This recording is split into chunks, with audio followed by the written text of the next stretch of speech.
So joining us now is Ashley Ross from Guest House. How long have you been with Guest House? Oh, that's a loaded question. So I technically have only been there for 3 months. So Oh, wow. definitely they sent their senior person over here. But it's actually, I'm returning. So I worked at Guest House in 2007 to 2009. So I found my way back just a few short months ago. So I'm very happy to be there. Guest House is pretty much our neighbor to the south on Joslyn Road, and what a beautiful piece of property with the Scripps Mansion on the property. Talk about that property, that building, and getting access to that and exploring it. Oh, well, absolutely. So it's part of what makes the property so special. So in all honesty, the house was built in 1927. It is, comparable to Meadowbrook, to Cranbrook. Scripps's sister was a Booth family, so lived at Cranbrook. So using the same architect, going through that same process. So the house itself, the mansion, is stunning. In terms of the historic property, when they purchased the property at that time, it was around 300 acres. They grew it to over 6,000 acres. So where we are today used to be a part of that property. Today we're 105 acres.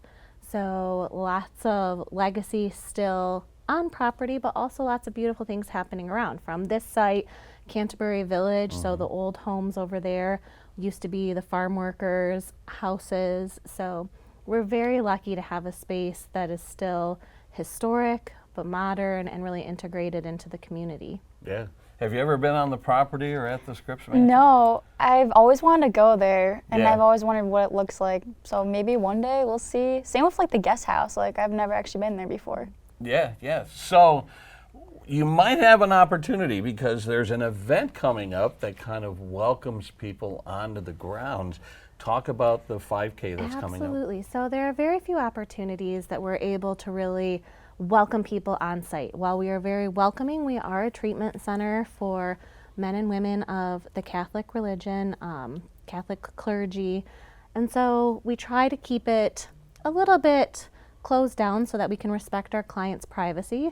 However, we do a lot of fundraising opportunities, and one of those is our upcoming 5K, which is August 2nd. It's at 8:30 in the morning. And so the run is on property at Guest House, so you'll be able to drive in, see the mansion. You're going to run through some of the property. The run will also take place on parts of the Pollyant Trail, and then we'll finish on site right in front of the mansion, so you'll be able to get some of that sneak peek. If you're wondering what's behind the gates, that's where we'll be. We're going to do a different path this year, so if you've participated before, come back. You'll be able to see some hopefully different things. But also if you haven't been, it's a really great opportunity for us to showcase the mansion, to showcase our historic grounds, and for somebody to participate in a really great cause to help our clients. We provide over $1.5 million of uncompensated care each year. So fundraisers like this really go directly to the mission of what Guest House is. And elaborate on that. I've been to Guest House. I've been on the property, and I shot video of a sort of a conference that you had there, and it was really eye-opening because I don't think people in this community fully understand what's happening on those grounds. And when you think addiction, you think alcohol or drugs or whatever, but it's far more complicated than that. Talk about Absolutely. the clients that stay there and the forms of addiction that Guest House treats. Yeah, so I always find it interesting. So I'm from Orion, I've been here a long time, and I have to say, I also wondered what happens behind the gates, right? Until I actually started working there. Guest House has been here, next year is our 70th year. Yeah. So we are a long-time pillar within the community. So what happened? So in 1956, when this kind of was all founded, it was at the time built for priests who were struggling with alcoholism. And if you look at the disorder of addiction, for example, a lot of times who do you turn to when you're struggling?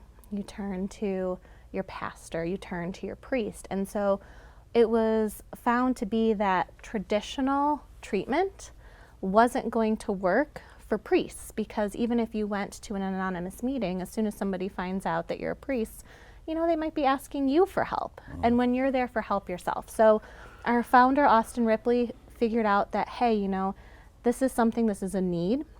First and foremost, priests, nuns, seminarians, we're all just humans, right? We're people first, and we struggle with people problems, no matter, how we've devoted our life or not. And so when we opened, that was the initial, hey, we're going to treat priests with alcoholism, and it's expanded to cover all addictions, process disorders, so gambling, binge eating. So we're able to treat everybody on site. Again, we do keep it private because it is a treatment center, but it's something that's filling a mission. We're the first of our kind and the most successful. We have a really great success rate, and I always like to think, hey, people might not always think about it, but pretty much every Catholic or every community has been impacted by Guest House. We've been doing this for 70 years. When you do the math, millions of people have interacted with somebody from Guest House at some point. There's been a really large impact, and to continue the mission and to continue moving it forward because it's still a need. Describe someone who takes advantage of the services that you offer there. Describe what their experience might be like. Now, I understand that there are rooms in the mansion that people can stay in, but is there newer construction on the grounds that act almost like dormitories? Like, talk about the experience of someone who stays at Guest House. Absolutely. And how long would they be there? That's a really great question. So it varies depending on what folks are dealing with. The typical stay is 90 to 120 days. So when Guest House was first founded at the Scripps Mansion, people would stay in the mansion. We are working on doing some updates, making sure, it's all up to par and still keeping that historic nature to it.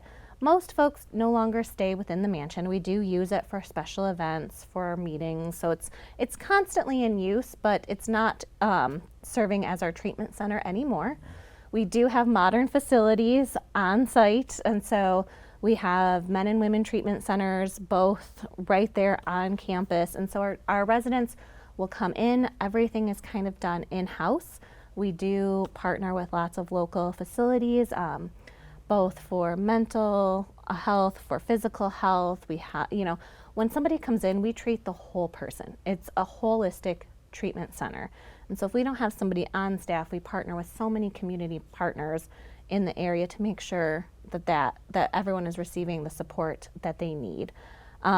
I know we have a big sign out front saying, rezoning, and there was always some concern if we're talking about some of, the new construction stuff. It's an expansion, hopefully, for us to be able to continue to provide services, provide some new wellness and health spaces, some new offices. So nothing is happening to Guest House, even though we have that big sign out front right now. It's just to continue to improve our services on site. Yeah.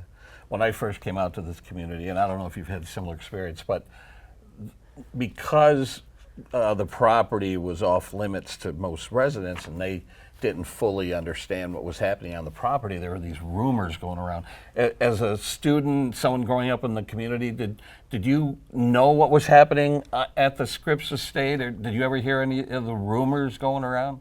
No, besides just the mansion being haunted. That was the only thing I heard. I remember when I first came out, people would say, "Oh, don't go over near the grounds. There are angry monks that will chase you off the property." And I'm like, angry monks? That doesn't sound right.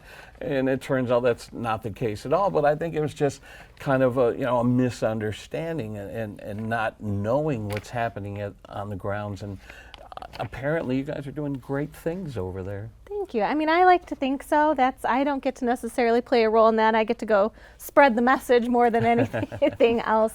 We'll see if my mom's watching, but she would get mad at me because when I worked there, 20 years ago now, people would come and, is it haunted? I'm like, no, it's not. I've been there at all. She's like, stop ruining it for everyone. It's not. You can believe it if you want, though. I'll cross off this next question. Have you seen ghosts at I the Scripps? have not. But we're just very lucky to have such a serene space to be able to be privileged to be caretakers of something that is historic, but then also to have something really special, this international type organization. We serve people from around the globe here in Orion. Yeah, yeah. And I've been in the mansion a few times. Guest house hosted event with the Chamber of Commerce. They had like this mask themed event that was really cool. And that was tied in to the fact that the mansion was a filming location. Do you know anything about that? When there was a movie that came and filmed at the Scripps Mansion, and I remember one of the actors was John Rhys Davies, who played Sala in the Indiana Jones movies. But that was kind of a big deal. Yeah, so I didn't work here. That was the in-between times. Yeah, yeah. But I've seen the photos from the filming. When I did work there before, I remember we were prepping because Cloris Leachman was supposed to come stay and do some scouting. And I don't think that ever panned out, but that was always exciting. Yeah. Again, the biggest thing for us is sharing the message and, making sure we're good stewards of the property, making sure that it fits with whatever else is going on, but then also respecting our clients' privacy as well. So we don't do it very often, but we always, whenever we can, love to share what we're doing, open it up and share what we have, because we know it's a resource that is limited and that's very special. Yeah, and there's so much history there too. One of my favorite stories is that when Scripps lived there and owned all the surrounding land, he was an aviation buff in addition to being into journalism and broadcasting and all that stuff. And one of his guests that he invited to come out and have dinner at the mansion was Amelia Earhart. And he owned an experimental glider at the time and asked if she wanted to go up in the experimental glider.